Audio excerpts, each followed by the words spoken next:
Yang kamu lihat berambut dia lurus dan juga dalam keadaan bersih. Itu Nabi Isa bin Maryam. Jangan ada yang mengaku jadi Nabi Isa pula lepas pada ni, jangan ada. Kecuali bila Nabi Isa AS turun, Imam Mahdi akan nampak. Dia akan tengok demikian. Dan orang di kawasan masjid itu akan tahu Nabi Isa. Masing-masing ingat balik hadis ini. Hadis yang dipelajari. Sebab tu kita kena ada ilmu. Belajar dan kita maklum pada keluarga kita. Bagi tahu pada keluarga kita tentang kedatangan yang disebut dengan kedatangan Nabi Isa AS. Tanda dunia nak ditutup oleh Allah SWT. سنخوض معاركنا معهم وسنمضي جموعا نردعهم ونعيد الحق المغتصب وبكل القوة ندفعهم بسلاح الحق البتار سنحرر أرض الأحرار ونعيد الطهر إلى القدس من بعد الذل وذا العار السلام عليكم ورحمة الله تعالى وبركاته. الحمد لله رب العالمين والصلاة والسلام على أشرف الأنبياء والمرسلين وعلى آله وصحبه أجمعين. سبحانك لا علم لنا إلا ما علمتنا إنك أنت العليم الحكيم. رب اشرح لي صدري ويسر لي أمري واحلل عقدة من لساني يفقهوا قولي. رب يسر ولا تعسر وتمم بالخير أما بعد. Para penonton dan sahabat-sahabat yang dikasihi sekalian, pertamanya marilah sama-sama kita mengaturkan rasa syukur yang tak terhingga kita kepada Allah di atas peluang kita masih lagi dalam membicarakan tentang mengenai tajuk tanda-tanda saat mana nak berlakunya kiamat. Apabila hampir-hampir berlakunya kiamat ini, maka di sana Allah Subhanahu Wa Taala akan jadikan beberapa tanda-tanda yang besar. Dan kita masih lagi dalam membicarakan tentang tanda-tanda inilah. Agar kalau kita tanya kenapa kita kena belajar dan kita kena tahu tajuk yang sebegini, jawabnya ialah dengan tujuan untuk kitanya membuat persiapan pada diri kita dan supaya kita tak terkeliru di saat mana kita sampai pada masa yang tersebut. Kerana ramai di kalangan kita, waktu mana kita hidup ini, kita hidup dalam keadaan yang leka dan lara. Dan ramai di kalangan kita demikian. Bila kita tak ada buat dalam keadaan kelalaian pada diri kita, maka akhirnya kita tahu-tahu datang satu suasana yang menakutkan dan menggemparkan dalam hidup kita, yang disebut dengan hari kiamat. Hari kiamat ni hari yang pasti terjadi dalam hidup kita. Sebagaimana berlakunya kiamat kecil, maka akan berlakulah kiamat besar. Yang disebut kiamat kecil ialah kematian. Kita pun tengok tiap-tiap di kalangan kita ni dah berlaku dah kematian. Ramai dah di kalangan kita dah mati. Arwah ayah kita dah meninggal dunia. Kemudian arwah datuk nenek moyang kita dah meninggal dunia. Saudara-saudara kita dah meninggal dunia. Demikian juga dengan kita. Kita ni pun akan berlakunya saat yang disebut dengan kematian. Bila berlakunya saat kematian pada kita, maka di waktu itu kita kena tahu apa benda dan apa keadaan yang akan terjadi pada sebelum daripada kematian kita. Demikian juga dengan alam ini. Alam ini Allah Subhanahu Wa Taala jadikan ada tanda-tanda dia. Allah nak tutup alam ini, Allah jadikan beberapa tanda. Antara tanda yang besar yang kita bincang sebelum daripada ini ialah tanda turunnya Nabi Isa AS. Bila turunnya Nabi Isa bin Maryam ini, maka itu tanda besar yang nak menunjukkan bagaimana berlakunya kiamat. Allah nak tutup dah alam ininya. Dan hari ini kita sampai pada beberapa perbincangan tentang siapa Nabi Isa AS ini, yang kita tanya kenapa dia mesti turun dan kenapa keadaan terjadi sebegitu. Dalam penjelasan yang pertama sebelum daripada ini, saya dah jelas kenapa Nabi Isa ini diturunkan. Bagaimana pula Nabi Isa diturunkan. Dalam perbincangan kita sebelum daripada ini, kita dah bagi tahu dah. Nabi Isa ni Allah Subhanahu Wa Taala sebut dia tidak dimati, tapi dia diangkat oleh Allah. Wa ma salabuhu wa ma qataluhu walakin syubbiha lahum. Allah Subhanahu Wa Taala sebut demikian. Mereka tidak membunuh wa ma qatalu wa ma salabu. Mereka tidak membunuh dan mereka tidak salib Nabi Isa. Tapi Allah telah menjadikan Nabi Isa ni syubbiha lahum, telah dijadikan kesamaran pada orang lain. Yang menyebabkan yang mereka salib tersebut bukan yang mereka salib itu Nabi Isa, tapi Nabi Isa ni telah diangkat oleh Allah untuk berada di sisi Allah Subhanahu Wa Taala, manakala dia akan turun. Bila Nabi Isa alaihissalam ni akan turun? Bila sampai saat di mana, waktu mana Nabi Isa alaihissalam ini Allah turunkan, waktu mana Allah nak tutup alam ini. Bila Allah nak tutup alam ini, Allah turunkan Nabi Isa alaihissalam. Di mana tempat turunnya Nabi Isa bin Maryam ini? Kita akan tanya. Tempat turunnya Nabi Isa bin Maryam ini telah disebut dalam sunnah yang mulia. Tempat yang tidak diperselisihkan lagi, iaitu Menara Putih sebelah timur Damaskus yang berada di sisi Masjid Al-Anwar. Di tempat tersebut, Menara Putih di dia akan turun dekat dengan Syria. Bumi Syria di Damsyik itu yang berada di sisi Masjid Al-Anwar. Di tempat itulah Nabi Isa alaihissalam diturunkan. Di Damaskus ini, sebutan Syarqiyah hanya digunakan untuk menunjukkan tempat yang berada di sisi timur Masjid Al-Umawi. Tempat sekarang ni, Masjid Al-Umawi ni sedang perang keadaan ini. Dia akan turun pada waktu mana iqamah. Waktu mana iqamah berlaku sehingga Al-Mahdi, imam kaum muslimin ketika itu berkata pada dia. Imam Mahdi bila tengok Nabi Isa alaihissalam turun, Imam Mahdi akan sebut, majulah wahai ruh Allah. Maknanya kamu bergerak ke depanlah, jadi imamlah wahai ruh Allah. Nabi Isa bin Maryam berkata, kamu yang sepatutnya mengimami, kerana solat diiqamahi untuk kamu, bukan untuk aku. Waktu mana nak semayang, di antara qamat dengan waktu mana qamat dan juga waktu mana nak semayang tu, datang Nabi Isa alaihissalam. Nabi Isa datang, Imam Mahdi ada. Imam Mahdi yang sepatut jadi imam. Imam Mahdi tengok Nabi Isa, dia pun sebut pada Nabi Isa ke depanlah untuk jadi imam. Untuk jadi imam. Lalu Nabi Isa jawab bahawa kamulah yang sepatutnya jadi imam. Kerana orang iqamat untuk kamu, bukan iqamat untuk aku. Katanya kata Nabi Isa alaihissalam. Hal ini terjadi kerana Al-Mahdi mengetahui bahawa Isa bin Maryam alaihissalam telah turun. Nabi Isa alaihissalam telah turun. Ia akan turun di Menara Putih. Imam Mahdi dia tahu bahawa Nabi Isa alaihissalam turun. Allah bagi ilmu kepada Imam Mahdi untuk mengetahui Nabi Isa alaihissalam. Dan dia akan turun di Menara Putih di sebelah timur Masjid Al-Umawi. Sebelah timur Masjid Umawi ni sebelah belakang. Maksudnya demikian. Bukannya sebelah depan. Sebelah depan itu sebelah barat. Untuk itu Al-Mahdi mengutamakan dalam solat sebagai penghormatan terhadap kedudukan Nabi Isa bin Maryam alaihissalam. Waktu mana nak berlakunya keadaan itu, Imam Mahdi akan memuliakan Nabi Isa alaihissalam. Dia akan sebut, bergeraklah ke depan untuk jadi imam. Kenapa bergerak untuk ke depan jadi imam ni? Jawabnya, kerana dengan tujuan untuk dia menjadi imam tu, kerana Nabi Isa tu jauh lebih mulia dibandingkan Imam Mahdi. Aus bin Aus radhiyallahu anhu berkata, Rasulullah sallallahu alaihi wasallam bersabda dalam hadis, Rasulullah sebut, Isa bin Maryam alaihissalam akan turun di Menara Putih, Al-Manaratul Bayda, di timur sebelah Damaskus ataupun di Damsyik yang sedang bergolak sekarang ini, yang saya fikir ni di antara Malhamatul Kubra yang sedang berlaku keadaan peperangan di Syria sampai hari ini. Masih lagi dalam keadaan yang belum berhenti peperangan ini sendiri. Kita dapati bahawa Bashar Assad itu sendiri telah bawa pula tentera-tentera, bawa pula yang disebut dengan disokong oleh Rusia untuk menentang atau membunuh rakyat dia sendiri. Ini keadaan yang sedang berlaku.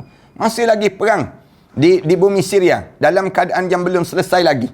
Maknanya apa dia? Sedang berlaku Malhamatul Kubra. Kalau sekiranya kita tak ambil berat terhadap peristiwa akhir zaman yang sedang berlaku ini sendiri. An-Nuwas bin Sam'an Al-Kilabi radhiyallahu anhu berkata, Rasulullah sallallahu alaihi wasallam bersabda setelah mana menyebut sifat dan keluarnya Dajjal, maka ketika dia seperti itu, Allah mengutuskan Allah menghantar Isa bin Maryam dan alaihissalam, ia turun di Menara Putih di timur Damaskus ataupun di Damsyik yang sekarang ni lah. Dia akan turun di Menara Putih di Masjid Umawi, senang ceritanya, dekat dengan masjid tersebut. Sebelah timur dia akan turun dan dia akan bergerak ke depan untuk menjadi di antara solat iqamah di waktu itu. Ibn Katsir dalam bukunya An-Nihayah berkata, saya telah melihat dari berbagai buku bahawa ia turun di Menara Putih sebelah timur Masjid Damaskus. Hal ini dijelaskan dalam Sahih Muslim, hadis yang bernombor 2061. Hadis Imam Muslim itu sendiri.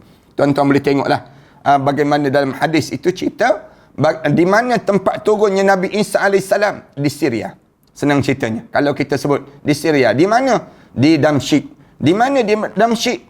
Di sebelah Menara Putih di Masjid Umawi itu sendiri. Masa turunnya Nabi Isa bin Maryam ini masa bila? Kita sebut tadi masa iqamah. Waktu mana iqamah semayang, dah iqamah dah nak semayang tu, turun Nabi Isa AS. Sebagaimana hadis-hadis yang mulia yang kita sebut sebelum daripada ini, dalam perbincangan kita yang panjang turunnya Nabi Isa AS ini terjadi pada akhir zaman dan merupakan salah satu tanda besar berlakunya hari kiamat. Bila turun Nabi Isa AS, itu tanda nak berlakunya hari kiamat. Waktu turunnya adalah pada waktu kemunculan Al-Mahdi dan keluarnya Dajjal serta Ya'juj wa Ma'juj. Keluarnya Ya'juj wa Ma'juj. Semua itu merupakan rangkaian tanda besar hari kiamat. Tanda besar harinya kiamat. Artinya Isa bin Maryam alaihissalam turun di tengah-tengah peristiwa tanda-tanda besar hari kiamat. Nabi Isa alaihissalam telah disebut dalam beberapa hadis daripada Rasulullah sallallahu alaihi wasallam, bila satu tanda besar hari kiamat telah muncul, yang lain akan mengikuti seperti kalau mutiara yang diputuskan talinya. Bila sebut saja hadis tentang berlakunya tanda, satu je tanda Imam Mahdi keluar ke, berlaku Malhamatul Kubra ke, yang sekarang ni sedang pegang di bumi Syria itu, yang dalam keadaan yang pegang yang panjang ini sendiri, macam mutiara yang kena putus. Pak satu, terjuntai satu-satu yang lain. Kerana itu kita mendapatkan dalam satu waktu terjadi 4 tanda besar. Dalam satu waktu ni terjadi 4 tanda besar. Yang pertama Al-Mahdi. Yang kedua Ad-Dajjal. Yang ketiga turunnya Isa AS. Dan yang keempat keluarnya Ya'juj wa Ma'juj. Ini di antara tanda berantai itu. Sekaligus berlaku. Ya'juj wa Ma'juj, Nabi Isa bin Maryam. Kemudian sebelum daripada itu Imam Mahdi dan perang Malhamatul Kubra. Setelah tanda-tanda itu, tanda yang lain akan mengikutinya dengan cepat. Tanda-tanda yang lain pun akan keluar terus. Apa dia tanda yang lain? Seperti asap. Akan keluar asap-asap daripada bumi. Mula berasap daripada bumi, ataupun daripada langit, ataupun yang dinamakan dengan dukhan. Datang jerebu yang banyak. Binatang mula melata. Binatang-binatang buas akan mula keluar, dan akan binatang berbisa akan mula keluar di atas muka bumi ini.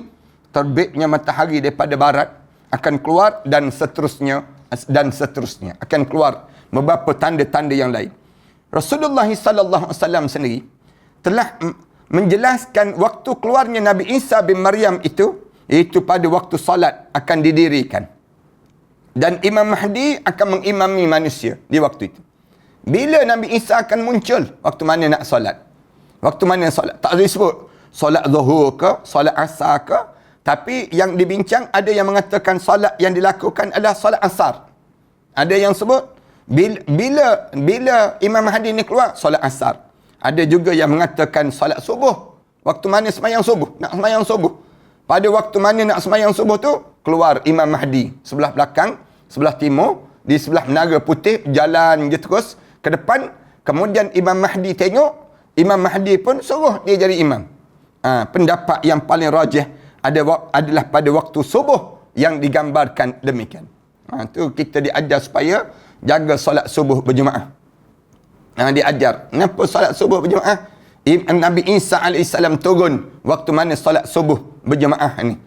Ini yang utama pada diri kitanya. Kita bangun dan kita benarkan pada diri kita awalkan pada diri kita dalam keadaan yang kitanya semayang subuh berjemaah. Abu Hurairah radhiyallahu anhu berkata, Rasulullah sallallahu alaihi wasallam bersabda, "Kaifa antum idza nazala ibn Maryam fiikum wa imamukum minkum?" Kata Rasulullah tanya, bagaimana pandangan kalian? Bagaimana keadaan kalian jika Nabi Isa bin Maryam itu telah turun pada kamu dan mengimamkan kamu daripada golongan kamu? Bila dia nak pergi itu jadi imam, lalu dia pergi ke depan, untuk ke depan saja Imam Mahdi nampak. Imam Mahdi tolak dia, suruh jadi imam. Maksudnya, tolak tadi bukan tolak jatuh, tidak. Tolak ni maksudnya mengajak dia untuk jadi imam. Minta dia untuk jadi imam. Lalu Imam Nabi Isa AS disebut, saya tak layak, sepatutnya kamu yang jadi imam. Dia akan sebut demikian. Allahu Akbar. Peristiwa ini terjadi dalam suasana persiapan kaum muslimin untuk memerangi Dajjal. Waktu mana keadaan yang sedang berlaku tu, keadaan orang mukmin sedang mendengar dah cerita Dajjal. Dajjal yang sedang keluar ni, dan sedang meluruskan barisan sebelum solat didirikan. Abu Hurairah radhiyallahu anhu berkata, Rasulullah sallallahu alaihi wasallam bersabda, pada saat mereka bersiap-siap untuk perang, meluruskan barisan, dan ketika solat akan didirikan di iqamah, tiba-tiba Isa bin Maryam turun dan menjadi imam pada mereka. Dan untuk menjadi imam pada mereka. Ini di antara masa, kalau ditanya, masa bila yang Nabi Isa ni akan turun? Ada pendapat kata waktu asar. Ada pendapat kata waktu semayang subuh. Dan paling rajah ialah semayang subuh lah. Paling kuat ialah yang disebut dengan semayang subuh. Sifat Isa bin Maryam ini, Rasulullah SAW telah menyifati Isa bin Maryam AS waktu turun di Menara Putih sebelah timur Masjid Al-Amawi di Syria ini, di Damsyik ini, dengan sifat-sifat yang terpuji. Tanda-tanda, kalau kita tanya, macam mana sifat Nabi Isa waktu mana dia turun itu? Dia adalah seorang lelaki yang bentuk badan dia dalam keadaan tegap, dan wajah dia putih kemerah-merahan. Wajah dia putih kemerah-merahan. Nabi Isa AS. Kalau orang tanya, bentuk Nabi Isa tu macam mana? Dia badan dia, postur tubuh badan dia tu tegap, macam orang yang berbadan sasa, dipanggil demikian. Kemudian wajah dia putih kemerah-merahan. Kalau ditanya, Nabi Isa tu macam mana wajah dia? Putih kemerah-merahan. Jika dia menundukkan kepala, butiran air bercucuran, dan begitu dia mengangkat kepala, batu zamrud yang berkilauan seperti mutiara akan berjatuhan. Allahu Akbar. Dia tunduk tu bagaikan air yang menitis. Orang panggil handsome lah, handsome, smart. Orang yang smart. Kalau dia angkat kepala, wajah dia tu nampak bercahaya, macam batu zamrud yang berkilauan seperti mutiara yang akan berjatuhan. An-Nuwas bin Sam'an radhiyallahu anhu berkata, Rasulullah sallallahu alaihi wasallam bersabda, yanzilullahu Isa alaihi salam indal manaratil bayda syarqiyan di Dimashq baina mahrudatain wadi'an kaffaihi alal ajnihatin malakain idza ta'ta'a ra'sahu qatara wa idza rafa'u tahaddara minhu himanun kallu'lu'. Rasulullah sallallahu alaihi wasallam sebut, Allah akan menurunkan Nabi Isa alaihissalam ini, Isa bin Maryam ini, di Menara Putih di timur, di sebelah Damsyik ataupun di sebelah Syria itu, yang sedang perang sekarang ni, yang sedang perang. Nabi Isa akan turun dalam keadaan berpakaian berlapis dua. Satu lapis dalam, kemudian lapis kat luar satu lagi. Berlapis dua pakaian dia. Kemudian dalam keadaan wadi'an kaffaihi ala ajnihah, seraya dia merentangkan kedua tangannya di atas sayap dua malaikat. Dia akan turun tu, dia dalam keadaan diturun begitu. Diturun oleh sayap malaikat, dia akan turun. Ketika dia menundukkan kepala dia, bila dia tunduk saja kepala dia, butiran air bercucuran, dan begitu mengangkat kepala dia, batu zamrud yang berkilauan seperti mutiara akan berjatuhan daripadanya itu sendiri. Kalau dia angkat kepala, muka dia nampak bercahaya. Dia tunduk kepala dia sebut macam air yang jatuh. Seumpama demikian. Abu Hurairah radhiyallahu anhu berkata, Rasulullah sallallahu alaihi wasallam bersabda, "Laisa baini wa baina Isa nabiyyun wa innahu nazilun fa idza ra'aitumuhu fa'rifuh rajulun marbu'un ila al-humratin wal bayadin baina mumarrasataini ka'anna ra'sahu yaqturu wa illam yusibhu balal. Antara aku dan Isa tidak ada seorang nabi pun. Rasulullah sallallahu alaihi wasallam sebut demikian. Di antara aku laisa baini wa baina Isa nabiyyun. Di antara aku dengan Nabi Isa tak ada seorang pun yang boleh mengaku jadi nabi. Itu cara Rasulullah jelaskan demikian. Kemudian wa innahu nazilun, sesungguhnya dia benar-benar akan turun daripada langit. Allah akan turunkan. Nabi Isa tu turun daripada langit tu, daripada mana? Malaikat akan turunkan dia. Kemudian turun daripada sayap para malaikat Allah turun. Kemudian bila dia turun tersebut, bila kamu melihat dia, ketahuilah bahawa ia adalah seorang lelaki. Jangan ada pula yang kata dia Nabi Isa tapi dia perempuan. Membohong lah tu. Dia membohong. Dia tu seorang lelaki. Tanda-tanda Nabi Isa ni. Kemudian berperawakan tubuh dia dalam keadaan sederhana. Badan dia tu badan yang sederhana. Dan dia berkulit putih kemerah-merahan. Kulit dia tu putih kemerah-merahan. Ia akan turun dengan memakai 2 lapis pakaian. Rasulullah sallallahu alaihi wasallam sebut, ka'anna ra'sahu yaqturu, dan kepala dia seolah-olah menitis air walaupun tidak basah. Nampak di rambut dia tu nampak macam ada air walaupun tak basah. Bersih dalam keadaan sebegitu. Aqil bin Khalid berkata, Rasulullah sallallahu alaihi wasallam bersabda, Rasulullah sallallahu alaihi wasallam sebut, dalam menyifatkan Nabi Isa bin Maryam, saat turunnya, kulit dia dalam keadaan kemerah-merahan, rambut dia dalam keadaan ikal, dan dadanya dalam keadaan lebar. Dalam riwayat lain disebut, ia lelaki sebaik-baik orang yang berkulit sawo matang. Yang kamu lihat, berambut dia lurus dan juga dalam keadaan bersih. Itu Nabi Isa bin Maryam. Jangan ada yang mengaku jadi Nabi Isa pula. Lepas pada ni jangan ada. Kecuali bila Nabi Isa AS turun, Imam Mahdi akan nampak. Dia akan tengok demikian. Dan orang di kawasan masjid itu akan tahu Nabi Isa. Masing-masing ingat balik hadis ini. Hadis yang dipelajari. Sebab tu kita kena ada ilmu. Belajar dan kita maklum pada keluarga kita. Bagi tahu pada keluarga kita tentang kedatangan yang disebut dengan kedatangan Nabi Isa AS. Tanda dunia nak ditutup oleh Allah SWT. Ibnu Abbas radhiyallahu anhu berkata, Rasulullah sallallahu alaihi wasallam bersabda, Rasulullah sebut, saya melihat Nabi Isa bin Maryam AS adalah seorang lelaki. Nabi Isa AS lelaki dan berperawakan tubuh sedang. Tubuh badan dia tu dalam keadaan postur badan dia tu sederhana. Macam orang-orang biasa. Berkulit putih kemerah-merahan.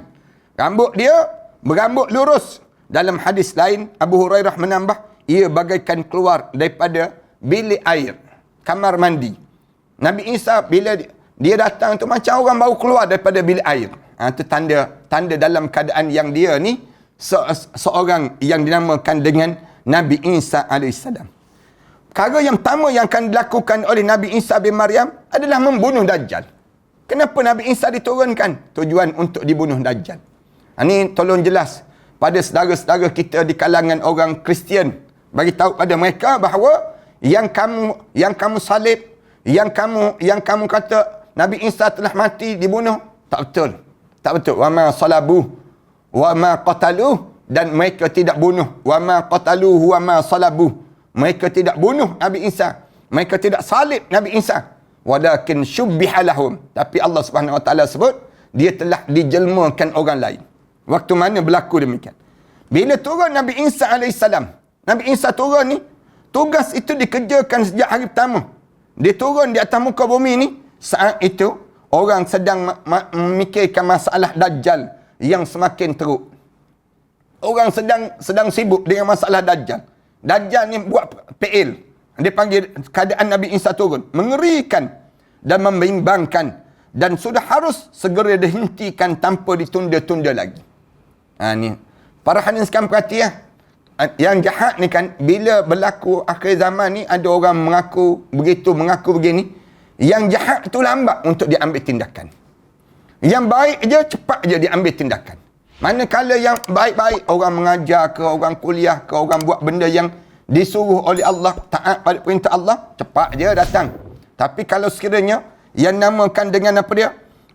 Bila dalam keadaan yang tak betul je, yang tak betul tu, dia lewat. Ni perangai Dajjal, dia panggil. Dajjal dia akan buat jadi keadaan demikian. Kemudian setelah mana turun Nabi Isa di Menara Putih di sebelah Damsyik ataupun di Syria ini, ataupun di timur Masjid Al-Umawi yang sedang runtuh, banyak kawasan yang runtuh lah bila berlaku perang. Kemudian Nabi Isa bin Maryam AS segera beranjak menuju kepada Baitul Maqdis. Lepas pada semayang subuh di Masjid Al-Umawi itu, kemudian Nabi Isa akan bergerak pergi ke Palestin, ke Masjid Maqdis pula, Baitul Maqdis, di mana Dajjal dalam keadaan yang memporak-perandakan kaum muslimin di sana. Dia pergi ke Baitul Maqdis. Dajjal ni dia pergi ke Baitul. Tengok sekarang, kita boleh tengok. Ada tak ada Dajjal di Baitul Maqdis? Nak sebutnya gambaran keadaan berlaku di sana. Mereka adalah sekelompok daripada kaum muslimin yang tidak beriman kepada Dajjal sebagai Rab dan Ilah. Ada orang lawan dengan Dajjal ni, yang orang Islam yang tak mengaku dia bukan Tuhan. Jangan ingat Dajjal tu Tuhan. Sebab ada manusia, kebanyakan manusia mengatakan bahawa Dajjal itu adalah Tuhan. Kena ingat, Allah ni satu je. Allah ni tak buta. Manakala Dajjal tu buta mata. Jelas-jelas buta mata. Mereka juga mengetahui bahawa ia adalah Dajjal yang buta sebelah mata dia, yang keluar di akhir zaman. Nabi Isa AS ni, dia bergerak ke arah tersebut. Setibanya di sana, Nabi Isa bin Maryam AS mula memerintahkan kaum muslimin agar membuka pintu Baitul Maqdis. Bila sampai saja di Palestin, Nabi Isa AS akan arahkan orang Islam ni supaya buka pintu Baitul Maqdis. Abu Umamah radhiyallahu anhu berkata, Rasulullah sallallahu alaihi wasallam bersabda, "Fa idzan sarafa qala Isa alaihi salam, iftahul bab fayuftahu wara'ahu dajjal ma'ahu 70,000 Yahudiyyin kulluhum zu sayfin muhalla wa sajin, fa idza nazara ilaihi dajjal zaba kama yazubul milh fil ma' wa yantaliku hariyan wa yaqulu Isa alaihi salam, inna li fika darbatan lan tasbiqani biha fayudrikuhu indal bab luddi syarqi fayaqtuluhu fayahzimullahu al-yahud." Rasulullah sallallahu alaihi wasallam sebut, Rasulullah kata, ketika mana Dajjal faizan sarafa, apabila bergerak saja Nabi Isa AS, qala Isa AS, lalu Nabi Isa AS mula sebut apa dia, ketika mana telah selesai di Masjid Umawi ni, dia akan bergerak terus pergi ke Baitul Maqdis ataupun Masjid Al-Aqsa. Bila berada di Masjid Al-Aqsa, Nabi Isa AS kata, bukalah pintu itu. Buka pintu Masjid Al-Aqsa itu. Bila dibuka saja, fayuftahu, lalu dibuka. Bila buka saja, mereka membuka, di belakang daripada pintu itu, di sebalik pintu itu, ada Dajjal. Dajjal bersama lebih kurang 70,000 orang Yahudi. Tentera-tentera Dajjal. Ada lebih kurang 70,000 tentera Dajjal, yang semuanya membawa pedang terhunus dan juga tajam. Rasulullah sebut, semua tentera-tentera dia tu bawa senjata yang tajam, yang terhunus. Ketika mana Dajjal melihat Nabi Isa AS, ia mencair sebagaimana cairnya garam di lautan. Dajjal tengok je Nabi Isa, cair. Dia cair, maksudnya cair itu macam cairnya garam di lautan. Maksudnya melemah. Dajjal tu jadi lemah. Yang tadi bukan main lagi, beria kuat dianya, sebelum daripada ni kuat. Tiba-tiba bila tengok Nabi Isa, dia akan jadi cair. Ia pun melarikan diri. Dajjal tengok Nabi Isa, dia pun lari terus. Bila dia lari, Nabi Isa akan berkata, sungguhnya aku akan membunuh kamu. Aku akan pancung kamu, wahai Dajjal. Kamu tidak akan mampu mendahului saat kematian kamu, wahai Dajjal. Kemudian Nabi Isa menangkap dia, mengejar Dajjal ini, berjumpa balik di pintu Lud. Berjumpa di pintu, betul-betul di pintu Lud sebelah timur, dan mula menikam Dajjal itu. Akhirnya Allah menghancurkan Yahudi itu. Rasulullah sallallahu alaihi wasallam cerita keadaan yang Bila saat mana berlakunya dekat nak berlakunya kiamat, Allah Subhanahu wa taala jadikan demikian. Abu Hurairah radhiyallahu anhu berkata, Rasulullah sallallahu alaihi wasallam menceritakan turunnya Nabi Isa bin Maryam dan salatnya bersama orang-orang beriman. Beliau bersabda, ketika mana musuh Allah Dajjal melihat dirinya, ia mencair seperti cairnya garam di lautan. Cair. Kalau dibiarkan, pasti ia akan mencair sampai binasa.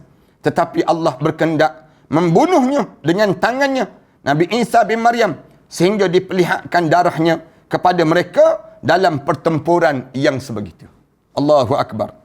An-Nuwas bin Sam'an Al-Kilabi berkata, Nabi sallallahu alaihi wasallam bersabda, "Fabainama huwa kadzalik idh ba'atha Allahu al-Masih ibn Maryam fayanzilu indal manaratil bayda syarqi Dimashq baina mahrudatain wadi'an kaffaihi ala ajnihatin malakain idza taqta ra'sahu qatara wa idza raqa'ahu tahaddara minhu jummanun kallu'lu' fala yahillu likafir yajidu riha nafsihi illa mat wa nafsuhu yantahi haitsu yantahi tarfatuhu fayatlubuhu hatta yudrikahu bibabil luddi fayaqtuluh." Rasulullah sallallahu alaihi wasallam sebut, ketika mana Dajjal mula berluasa di atas muka bumi ini, Allah mula mengutuskan Nabi Isa bin Maryam. Nabi Isa ni akan turun di Menara Putih di sebelah timur Dimashq, di Damsyik itu. Berpakaian lapis dua lapis pakaian dia. Pakaian pertama, pakaian dalam, kemudian pakaian luar. Satu lagi. Seraya dia akan merentang kedua tangannya di atas sayap dua malaikat. Maksudnya dia akan diturunkan macam nak landing. Kapal terbang landing, itulah senang ceritanya. Kemudian seraya dalam ketika mana dia menundukkan kepala dia, butiran air bercucuran yang jatuh. Bila tunduk je, macam air yang jatuh di atas kepala, nampak berseri-seri. Kemudian bila dia angkat kepala dia, Rasulullah kata, bagaikan batu zamrud yang berkilauan seperti mutiara yang berjatuhan daripada muka dia ni sendiri. Nak gambarkan tentang cantik dan handsome, kemasnya Nabi Isa AS. Setiap orang kafir yang mengharapkan bauan nafasnya akan mati. Rasulullah kata, kalau orang kafir yang bau nafas Nabi Isa AS, bauan aroma Nabi Isa AS, mati. Orang kafir sebut. Nafasnya menyebar sejauh pandangan matanya. Bauan Nabi Isa AS itu tersebar sejauh mana? Sejauh pandangan mata. Bau wangi dia. Dia mencarinya Dajjal sehingga menangkap di pintu Lut, lalu membunuh Dajjal itu. Rasulullah cerita demikian. Kemudian boleh jadi ada orang tanya, apa rahsia di sebalik tidak dibiarkan Dajjal mati, menghirupkan nafas Nabi Isa AS sebagaimana orang kafir? Jawabnya, Nabi Isa ingin membunuh Dajjal dengan senjatanya untuk menyudahi fitnah makhluk ini. Allah tak matikan dengan bauan. Nabi Isa AS, bau dia tu mati habis orang kafir. Bauan dia tersebut. Tapi Dajjal tak mati dengan bauan. Ni beza, dipanggil demikian. Kemudian dalam keadaan sebegitu, kenapa? Kerana Allah nak suruh nampak Dajjal itu dibunuh dengan tangan Nabi Isa AS. Pada saat itu, semua orang menyaksikan pembunuhan dan kematian Dajjal. Dia orang nampak. Orang tak mati dalam keadaan, Dajjal tak mati dalam keadaan bauan. Tetapi mati dengan keadaan apa dia? Yang disebut dengan pembunuhan yang dilakukan oleh Nabi Isa. Ketika mana Dajjal tersungkur, tak berdaya sama sekali, dan berlumuran darah, manusia mengetahui bahawa Dajjal adalah manusia yang lemah. Baru manusia perasan, lemah juga, mampu juga Dajjal. Baru kita boleh faham. Kalah dan semua yang sama ini dikatakan adalah pembohongan dan dusta semata-mata. Itu cara kenapa demikian. Kemudian boleh jadi Nabi Isa AS mengetahui hal itu daripada kita Allah Subhanahu Wa Taala. Iaitu ketika Allah menyelamatkan jasad Fir'aun yang mendakwa ketuhanannya, sedangkan seluruh pasukannya tenggelam di lautan. Supaya orang yang melihat mayatnya terdampar di laut dalam keadaan tak berdaya. Dengan demikian, pengakuan dia sebagai ketuhanan batal di hadapan seluruh manusia. Mati juga. Tuhan apa mati? Tuhan ni tak hidup, tidak mati-mati. Dia hidup dan tak mati-mati. Firman Allah Ta'ala, فَالْيَوْمَ نُنْجِيكَ بِبَدَنِكَ لِتَكُونَ لِمَنْ خَلْفَكَ آيَةً وَإِنَّ كَثِيرًا مِنَ النَّاسِ عَنْ آيَاتِنَا لَغَافِلُونَ. Pada hari ini kami selamatkan kamu, wahai Fir'aun, dengan badan-badan kamu. Litakuna liman khalfaka ayah. Dengan tujuan untuk menjadi satu ayat ataupun tanda kebesaran Allah di atas jasad kamu itu. Wa inna kathiran minan nas. Dan kebanyakan manusia, di kalangan manusia, an ayatina laghafilun. Terhadap ayat-ayat kami mereka buat-buat lupa. Mereka buat-buat, mereka dalam keadaan buat-buat tak reti terhadap ayat-ayat Allah Subhanahu Wa Taala.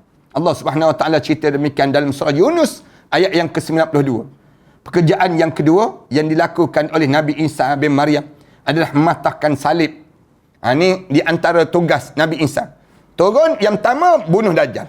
Yang kedua memutuskan, menghapuskan salib-salib. Ataupun orang Kristian yang mengatakan bahawa dia adalah Tuhan. Ini tugas kedua Nabi Isa AS. Dan yang ketiga, membunuh babi-babi. Babi-babi yang ada ni dibunuh. Dan yang keempat, menghapuskan jizyah, cukai-cukai yang menekan di kalangan umat manusia. Setelah membunuh Dajjal dengan serta-merta tanpa menunda dan bekerjasama dengan orang lain, Nabi Isa mematahkan salib-salib yang ada. Ini ingat, orang Kristian yang kalian tak mengaku bahawa Nabi Isa AS dalam keadaan yang mati, mereka menyebut bahawa Nabi Isa ni mati, telah disalib dan dibunuh oleh kalian. Sebenarnya tak betul keadaan demikian. Yang kita kena jelas bahawa dia akan bekerja, dia akan mematahkan balik salib-salib yang ada. Hal ini dilakukan untuk melenyap pengakuan orang-orang Kristian dan mengukuhkan kebenaran ilahi. Nah, sebut bahawa kesilapan dalam kepahaman diri kamu. Mengaku yang disebut dengan yang kamu kata Tuhan yang ada anak, Tuhan yang ada ibu. Tak betul pandangan demikian. Salah keadaan demikian. Hal ini juga untuk mematahkan dakwaan mereka bahawa ia pernah disalib sebagaimana mereka yakini di kalangan orang Kristian. Sahabat-sahabat kita di kalangan orang Kristian, saya nak sebut pada kalian, yang kalian kena tahu bahawa Nabi Isa ini tidak dibunuh dan tidak disalib. Nabi Isa ini bukan anak Tuhan. Bukan anak Tuhan. Sebagaimana dakwaan kalian. Tetapi Nabi Isa ini, dia seorang Nabi yang dijadikan oleh Allah dan diciptakan oleh Allah sebagai manusia biasa. Kemudian dia Nabi. Yang dia datang untuk dia menghapuskan ajaran sesat yang kalian bawa itu. Setelah mematahkan salib, ia akan membunuh babi-babi yang diharamkan oleh Allah. Dan lepas pada dia bunuh babi-babi ini, mati habis babi, dan dia akan menghapuskan cukai-cukai yang membebankan di kalangan umat manusia ini. Kerana cukai yang disyariatkan dalam Islam untuk menjaga penganut agama-agama samawi lain yang berada di negeri kaum muslimin dengan tetap menganut agama mereka. Sedangkan Nabi Isa bin Maryam AS turun ke bumi ini untuk melenyapkan setiap dakwah selain daripada Islam. Nabi Isa ni, orang-orang bukan Islam yang tidak beriman pada Allah Subhanahu Wa Taala dan Rasulnya tidak diizinkan tinggal di belahan bumi mana sekalipun. Allah tak benarkan demikian. Dengan demikian turun Nabi Isa bin Maryam ini adalah sebagai wakil Allah untuk membebaskan setiap manusia yang tidak bersyahadah kepada Allah Ta'ala dan tidak berada di dalam agama yang benar ini, iaitu agama Islam. Abu Hurairah radhiyallahu anhu berkata, Rasulullah sallallahu alaihi wasallam bersabda, "Wallahi la yanzilanna ibnu Maryam hakaman adilan falyuksiranna salib wa la yaqtulanna al-khinzir wa la yad'na al-jizyah wa la tatrukanna al-filas fala yus'a 'alayha ولا تذهبن شحناء وتباغض وتحاسد وليدعون إلى المال فلا يقبله أحد." Demi Allah, seorang laki anak Maryam akan turun sebagai hakim yang adil. Rasulullah sallallahu alaihi wasallam sebut demikian. Nabi Isa akan menjadi seorang hakim yang penuh dengan keadilan. Ia akan mematahkan salib dan dia akan membunuh babi-babi yang ada. Kemudian wala yad'annal jizyah, dan dia akan menghapuskan cukai-cukai yang menjadi beban pada umat manusia ini. Wala tatrakannal filas, dan dia akan meninggalkan unta muda, kerana tidak akan diperlukan lagi permusuhan, tidak akan berlakunya kebencian, dan tidak ada kedengkian akan mula hilang, dan ia akan menawarkan harta, tetapi tak seorang pun yang mau menerima harta yang telah ditawarkan oleh Nabi Isa itu, kerana semua manusia dalam keadaan yang selesa hidup mereka. Mereka rasa bahawa mereka tidak perlu kepada yang disebut dengan harta-harta itu sendiri. Abu Hurairah radhiyallahu anhu berkata, Rasulullah sallallahu alaihi wasallam bersabda, "Wallazi nafsi biyadihi la yushikanna an yunzila fikum Ibnu Maryam hakaman adlan fayaksirul salib wa yaqtulul khinzir wa yada'al jizyah wa yada'al jizyah."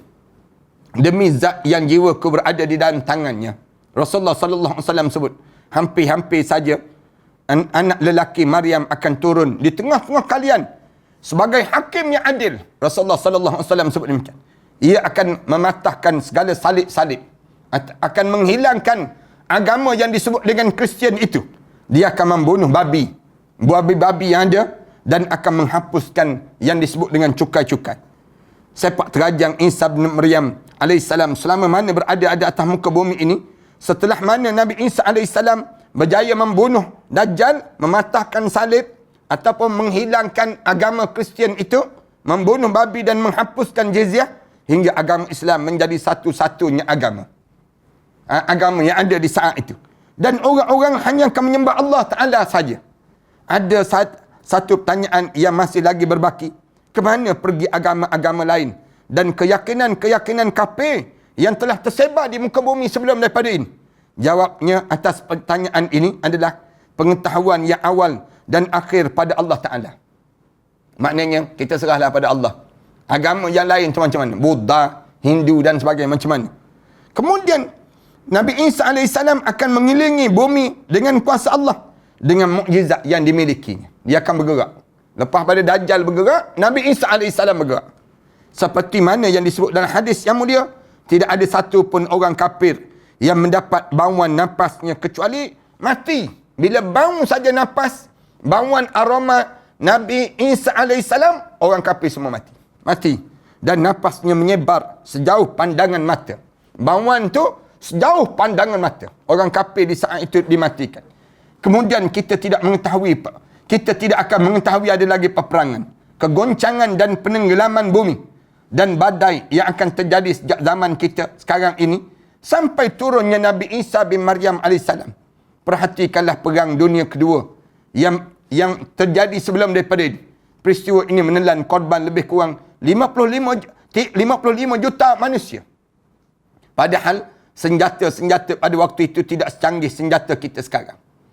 Senjata nuklear, pesawat tempur dan selainnya yang digunakan dalam peperangan itu, seperti yang dikatakan seorang pakar dalam ketenteraan, mampu menghancur dan membunuh 5,000 kali ganda penduduk muka bumi ini. Senjata nuklear inilah yang sedang dibangunkan ini. Banyak pakar dan juga ilmuwan menyatakan bahawa di tengah keadaan perang dunia ketiga yang membinasakan, penduduk bumi yang tersisa pasti akan kembali menggunakan senjata pedang, panah dan juga bajak bumi dengan lembu-lembu yang ada itu, dijadikan perang. Dalam perang akhir zaman nanti tidak lagi guna alat senjata-senjata ini, tapi senjata yang akhirnya panah, senjata pedang ni akan kembali balik. Segala peristiwa gaib yang akan berlangsung, pengetahuannya adalah di sisi Allah Ta'ala. Kita pun tak boleh nak lebih-lebih daripada perkara demikian. Sebab Allah Ta'ala membatasi kita daripada pengetahuan akan hari esok dalam genggaman Allah. Firman Allah, innallaha indahu ilmus sa'ah. Di sisi Allah lah segala ilmu yang tentang hari kiamat. Wa yunazzilul ghais, dan Allah menurunkan yang disebut, tidak ada seorang pun yang akan mengetahui, dan tidak seorang pun yang dapat mengetahui di bumi mana ia akan mati. Wa yunazzilul ghais wa ya'lamu ma fil arham wa ma tadri nafsum madza taksibu ghadan wa ma tadri nafsum bi ayyi ardin tamut innallaha alimun khabir. Allah lah yang mengetahui segala sesuatu. Kita hanya akan mengetahui peristiwa yang akan terjadi 100 ataupun 200 tahun ke depan saja yang kita tahu. Bila Allah Ta'ala dan Rasulnya telah mengkhabarkan pada kita, sebagaimana Allah dan juga Rasul telah mengkhabarkan berbagai kejadian gaib seperti tanda-tanda kiamat yang kita belajar ini, yang kita faham ini, hal ini agar manusia segera bersiap sedia untuk menghadapi dan agar kita tidak ragu untuk mendatangi saat demikian. Allah Ta'ala berfirman, yasta'jilu bihal ladhina la yu'minuna biha wal ladhina amanu mushfiquna minha wa ya'lamuna annaha al-haq ala innal ladhina yumaruna fis sa'ati la fi dhalalin ba'id. Ketahuilah bahawa sesungguhnya orang-orang yang membantah tentang terjadinya hari kiamat itu benar-benar dalam keadaan kesesatan yang jauh di kalangan mereka. Ala ada di kalangan kita ni, dia kata, ya ke akan berlaku kiamat? Ya ke akan berlaku kiamat? Maknanya orang ni sesat sungguhlah. Bukannya biasa-biasa. Allah Ta'ala dengan kehendaknya menganugerahkan banguan khusus pada nafas Nabi Isa bin Maryam. Sehingga bila Dajjal dan orang kafir mencium dia, mereka akan meleleh seperti garam yang mencair di air itu sendiri. Keadaan yang berlaku ini sendiri. Ini keadaan yang kita kena faham. Beberapa perkara yang terjadi ini, insya-Allah dalam hadis Rasulullah sallallahu alaihi wasallam sebut, al-anbiya ikhwatun li'allati ummahatuhum syatta wa dinuhum wahid wa anna awlan nas bi Isa bin Maryam. Semua nabi bersaudara. Ibu-ibu mereka berbeza tetapi mereka daripada satu saja. Saya adalah orang yang paling tahu tentang Nabi Isa bin Maryam. Kerana tidak ada nabi di antara aku dan dirinya, ia akan turun ke bumi dan Allah akan membinasakan Dajjal pada zamannya. Pada zaman Nabi Isa bin Maryam, Ya'juj wa Ma'juj akan keluar. Ya'juj dan Ma'juj merupakan fitnah yang besar yang terjadi di muka bumi ini sendiri.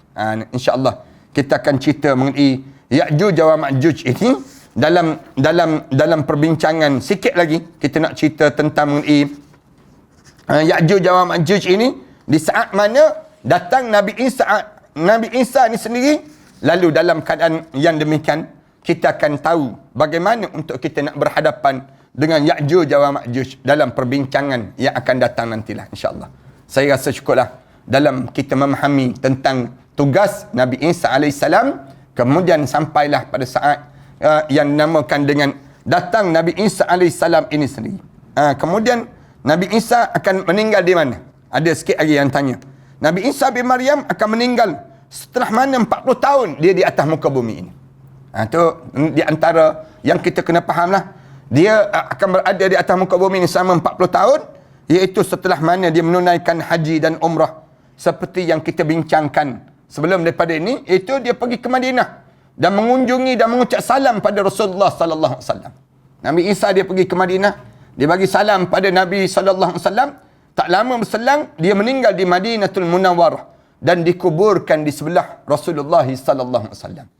Tu ada satu kubur kosong. Yang dalam kubur kosong yang ada tu, Abdullah bin Salam kata, Rasulullah sallallahu alaihi wasallam bersabda, maktubun fit Taurat sifatun Muhammad wa Isa bin Maryam yudfanu ma'ahu. Di dalam kitab Taurat tertulis sifat Nabi Muhammad dan juga Nabi Isa bin Maryam alaihissalam dikuburkan bersama dengan Rasulullah sallallahu alaihi wasallam. Ni yang kita kena fahamlah. Di mana orang tanya, di mana Nabi Isa alaihissalam meninggal dunia? Di Madinatul Munawwarah. Kemudian lepas itu dikapankan di mana? Dikebumikan di sebelah kubur Nabi Muhammad sallallahu alaihi wasallam. Sekarang ni kan kalau kita pergi ke Madinah, ada kubur Nabi Muhammad sallallahu alaihi wasallam di hujung tu, Abu Bakar di hujung tu yang disebut dengan Sayyidina Umar, ada satu lagi kubur kosong. Satu lagi kubur kosong. Kubur kosong ni siapa? Kubur yang disebut dengan Nabi Isa bin Maryam.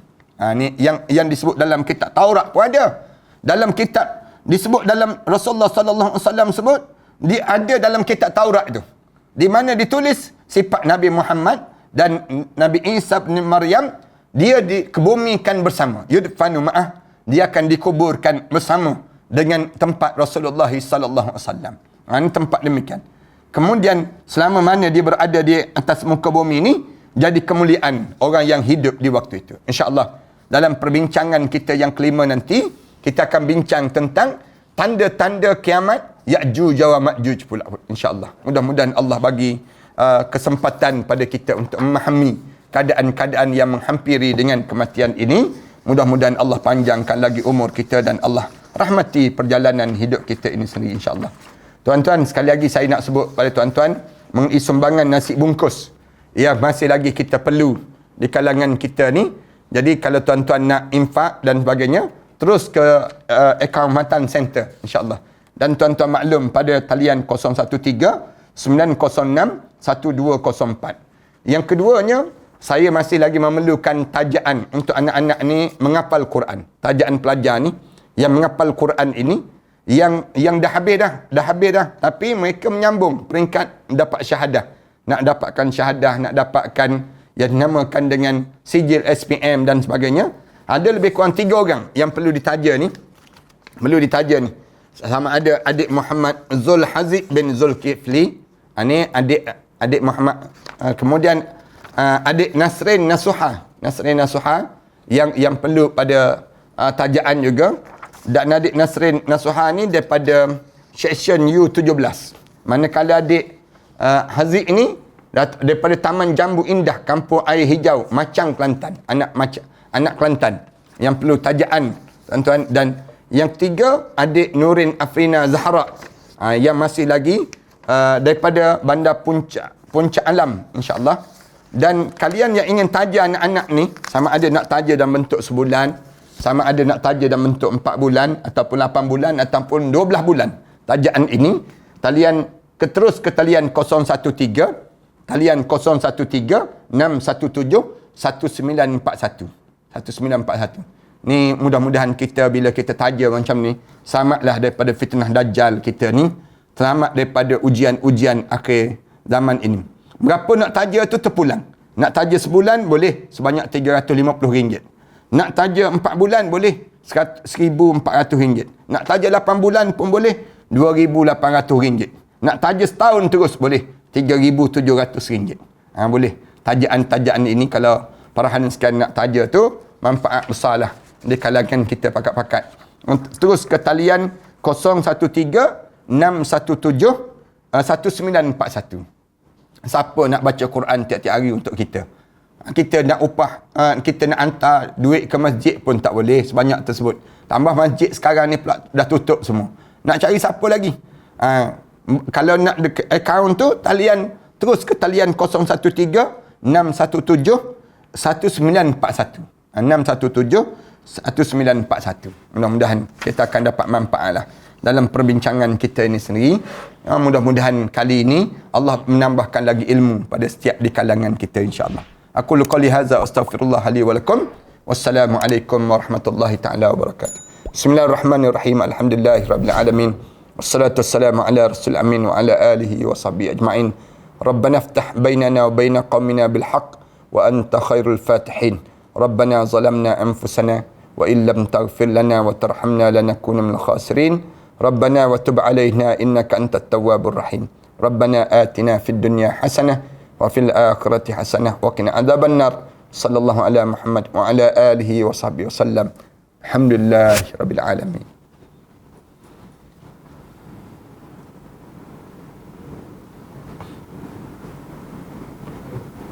سنخوض معاركنا معهم وسنمضي جموعا نردعهم ونعيد الحق المغتصب وبكل القوة ندفعهم وبكل القوة ندفعهم بسلاح الحق البتار سنحرر أرض الأحرار ونعيد الطهر إلى القدس من بعد الذل وذا العار من بعد الذل وذا العار سنخوض معاركنا معهم وسنمضي جموعا نردعهم ونعيد الحق المغتصب وبكل القوة ندفعهم وبكل القوة ندفعهم بسلاح الحق البتار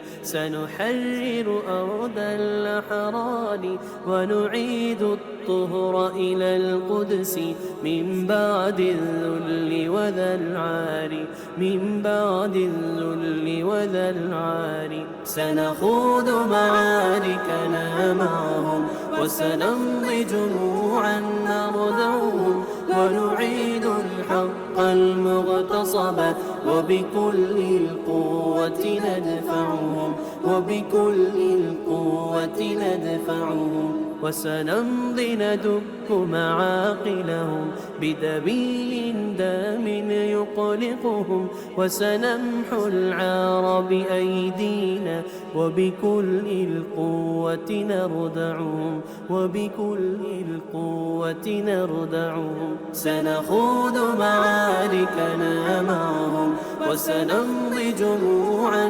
نردعهم، ونعيد الحق المغتصب وبكل القوة ندفعهم، وبكل القوة ندفعهم. لن نرضى بجزء محتل، لن نترك شبرا للذل. ستمور الأرض وتحرقهم، في الأرض براكين تغلي، في الأرض براكين تغلي. سنخوض معاركنا معهم وسنمضي جموعا نرضعهم، ونعيد الحق المغتصب وبكل القوة ندفعهم، وبكل القوة ندفعهم. سنخوض معاركنا معهم وسنمضي جموعا نردعهم، ونعيد الحق المغتصب